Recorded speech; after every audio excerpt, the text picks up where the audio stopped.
Our next speaker today is one of our closest friends, and she's going to be talking about why homeschooling shouldn't be done unless it's being done correctly. Please give a warm welcome to Nayelli Garcia.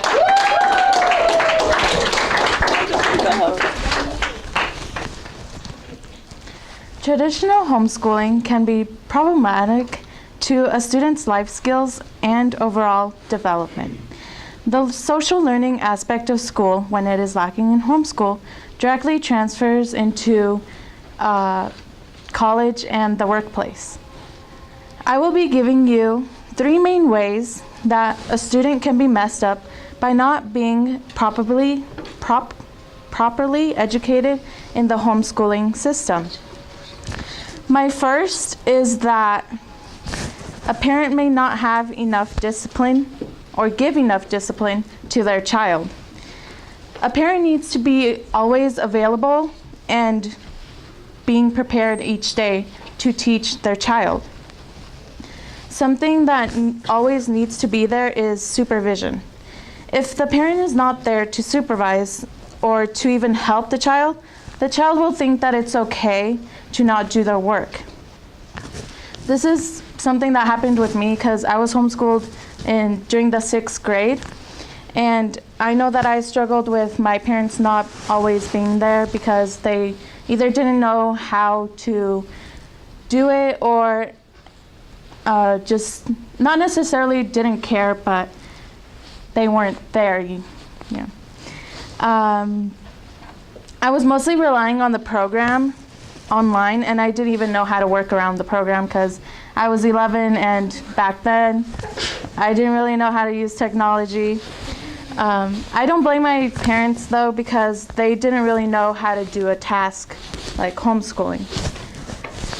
This quote from homeschooler Colin Neeson says, "By educating me at home, my parents were able to give me individualized attention without the usual distractions that kids in regular schools experience, like dating and friendship. Not to mention that traditional schools can be dangerous. I've heard about kids catching the flu, chickenpox, and even Judaism.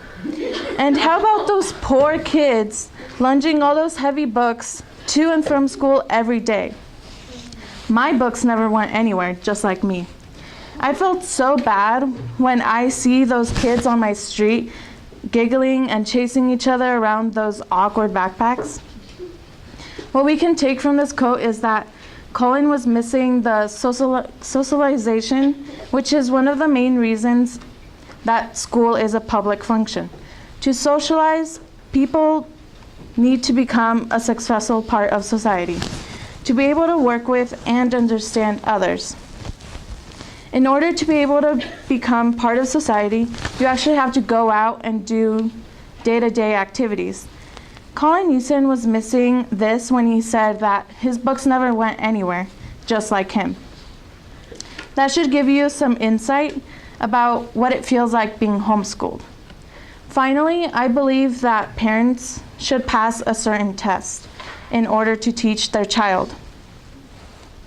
This test will show what the parent actually knows, and most importantly, if they can teach their child. If the parent is doing it for the wrong reasons, such as to save money or for whatever reasons, they are basically not caring for how their child will do later in life. A study at the University of Illinois showed that the first 5 years of a child's life is the most critical. Theorists have researched that certain subjects need to be learned by a certain age, and if not learned, then they're screwed. Not necessarily screwed, but it's too late. About 14 states only require parents to notify a school district or a local state office of their decision to teach their child at home, such as Delaware, California, and Wisconsin. 10 states don't require any parent notification to a school district. These states are Texas, Illinois, and New Jersey. Other states have more stringent requirements for homeschooling parents.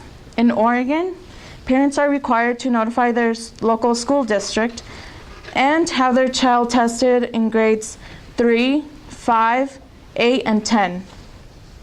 A group online is called Homeschooling's Invisible Children. They have cases of children who have been abused, especially in homeschooling, and their goal was to shine a light in the dark side of homeschooling. A 17-year-old, Simone Say, died last year of a joint suicide with her mother. Her mother, Elizabeth Gentner, had a history of mental illness, alcohol abuse, and drug-related arrests.